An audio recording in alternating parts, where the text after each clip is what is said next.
Merry Cthulhu, Miss. I'm Glimo. I'm the keeper of the chronicles for this Call of Cthulhu Masks of Nyarlathotep adventure, and I'm rocking the Cthulhu ugly sweater today in honor of Cthulhu, Miss. A couple of my fellow streamers reminded me that the first episode of our campaign, the video got corrupted. So let's pull up a glass of space mead, and I'll tell you what's happening in our campaign. So, for those of you who don't know, Call of uh, Mask of Nyarlathotep is a very old and very famous and completely epic Call of Cthulhu campaign. In it, your investigators literally travel the world to track down the clues needed to save the world from the coming of the Great Old Ones. But much in the way of the classic Gary Gygax tournament novels, it's also a complete meat grinder. It was pretty well known to not even contemplate this adventure without a stack of character sheets. And I always wanted to play or GM this campaign. But it's just super hard to pull together horror gamers, and even harder to pull together folks for a long-term campaign. A lot of my regular gamer friends wanted nothing to do with Call of Cthulhu. We did a. I was able to convince a couple of them to do a one-shot, and yeah, no, that was it. But finally, all the stars were right. I got a good group together, and Chaosium released the newest version of Mask of Nyarlathotep, specifically designed for the 7th edition of Call of Cthulhu. And with the addition of the Pulp Cthulhu rules, there's actually a chance that one party could make it all the way through the adventure with one set of character sheets, which is frankly much better for continuity. I mean, let's face it, you wouldn't watch a movie if, 4 times through it you completely got rid of everyone, and you get to the end and it's not the same people you started with. So same thing in an RPG. The game is broken up into a series of chapters based on the country that the investigators start in. And with this new version, there's a whole new prologue that's set in Peru, and it's set 4 years before the main campaign gets started. So here's a quick summary of what we missed from the first episode. So this is how I open things. You are standing in a dimly lit corridor of a hotel. Ahead of you is a hotel room door bearing the number 410. As you knock on the door, you hear a muffled cry and movement within. A sense of foreboding grips you as you look at the faces of your companions. Something terrible lies within. With but a moment of hesitation, you rush through the door into room 410 to find what lies within. And your destiny. The scene fades to black. And then you get, the subtitles over the top that say, 4 years earlier. You all heard about an expedition in Lima, Peru, either through newspaper articles or from your local contacts. You got in touch with Augustus Larkin, the head of this archaeological dig, and were accepted to join. He sent you a telegram telling you to meet Friday, March 18th at 7 p.m. at the bar Cordano in Lima, Peru. Your travel to Lima was uneventful. Larkin has set you up in rooms at the Hotel Mauri. It's a nice place, and the rooms are comfortable and well furnished. It's a short 2-block walk to the bar Cordano. You arrive at 7 and are shown to a table where 3 men are sitting. Augustus Larkin rises as you walk in. Ah, gentlemen, welcome. I am Augustus Larkin. Please allow me to introduce my companions. This is Luis de Mendoza, my personal aide. And this is Jesse Hughes, a folklorist from New York City, and, like yourselves, a new member of the expedition. Augustus Larkin is a pale, thin white man with greasy blonde hair and pale blue eyes. Despite his relative youth, his skin is saggy, and he has noticeable bags under his eyes. Larkin's white linen suit also appears baggy, an indication he's recently lost a significant amount of weight. He wears expensive cologne in excessive quantities. Luis de Mendoza is a gaunt man with pronounced cheekbones and deep-set, piercing blue eyes. His medium-length brown hair is unkempt, and he makes no attempt to style it. Mendoza nods gruffly at all of you. Jesse Hughes is an African-American man of average height and build, with short hair and a habitual grin. He's wearing a tweed suit and a fedora. He's smoking a pipe and tends to gesture with it as he speaks. Jesse stands and greets you all warmly, shaking your hands. Larkin tells you that he first heard about the Lost Pyramid while traveling in the highlands near Puno from an alpaca farmer. The farmer, named Ernesto Molo, said that his grandfather had found the site of the pyramid high in the mountains and had taken some items from the tunnel beneath the pyramid. The grandfather never returned to the site because of superstitious fear, but told his family that there were other treasures in the tunnels. While the farmer could not give a precise location for the site, Larkin states that his subsequent research has provided enough detail to narrow it down and to make an expedition viable. Larkin then shows everyone two items that he bought from the farmer. One is a pendant in the form of a man holding two rods or staves, embellished with rectangular shapes. The other is a golden cup carved in geometrical patterns and circles inlaid with turquoise. Now, two members of our expedition both were archaeologists. One was more an Indiana Jones type, and the other is a museum curator. Both of them were able to make some skill rolls and realize that the two pieces were from distinctly different time periods. The first artifact resembles something from the Tawanku civilization dating back to the 5th century. And the second was Incan in design and probably from the 15th century. So you've got a good 1,000 years between these two pieces that were supposedly from the same dig site.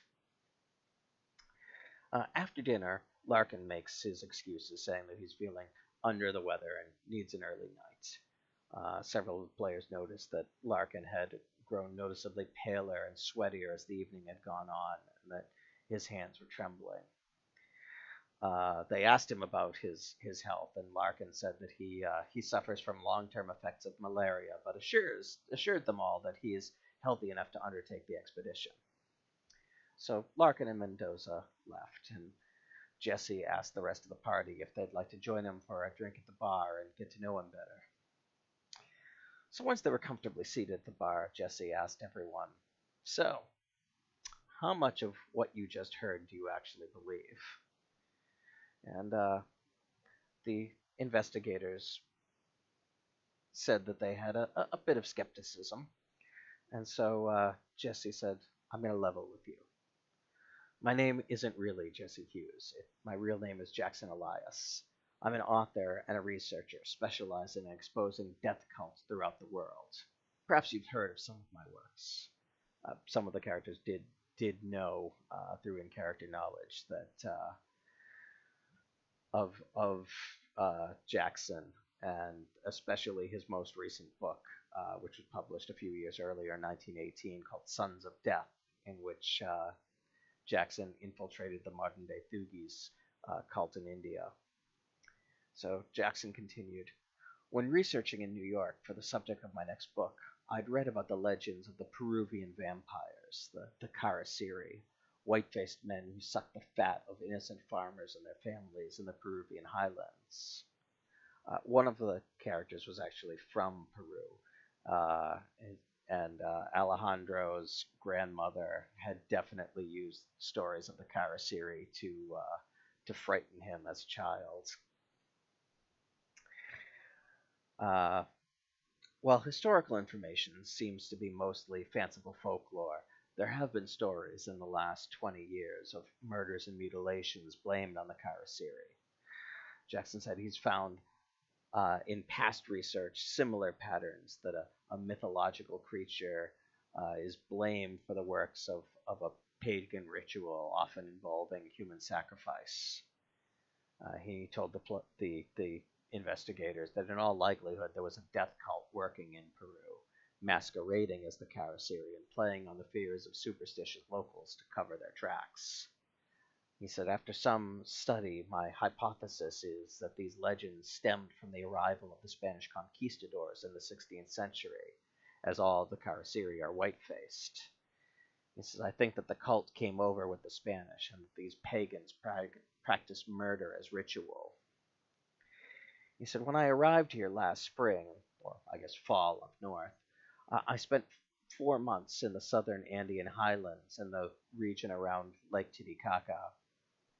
My players had a great laugh about Lake Titicaca and the fact that it flows into Lake Poo Poo. But anyway, he spent some time in the region around Lake Titicaca, meeting with locals and researching the stories of the Karasiri. He said he soon realized that many people saw the Karasiri not as a historical myth, but as a real intangible threat. Some told me of pale-faced monsters who attack anyone foolish enough to venture out alone. He said, I think this means that the death cult is still active.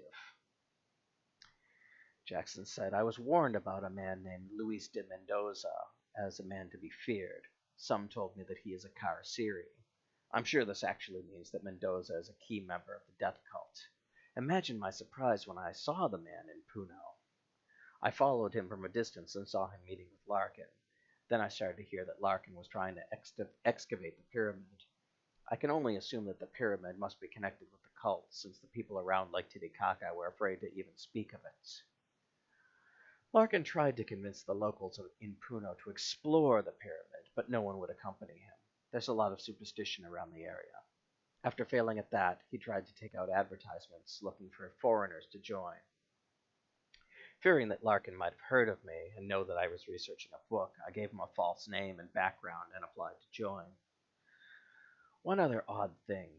I've been in touch with Professor Nemiso Sanchez of the National University of San Marcos. Sanchez tried to contact Larkin to join the expedition, but has been completely ignored. Sanchez believes that he has some old documents and artifacts related to the site. I'm supposed to visit him at the university tomorrow morning. Perhaps you'd like to join me? So the next day, the party made it over to the university. They spent some time talking to the professor.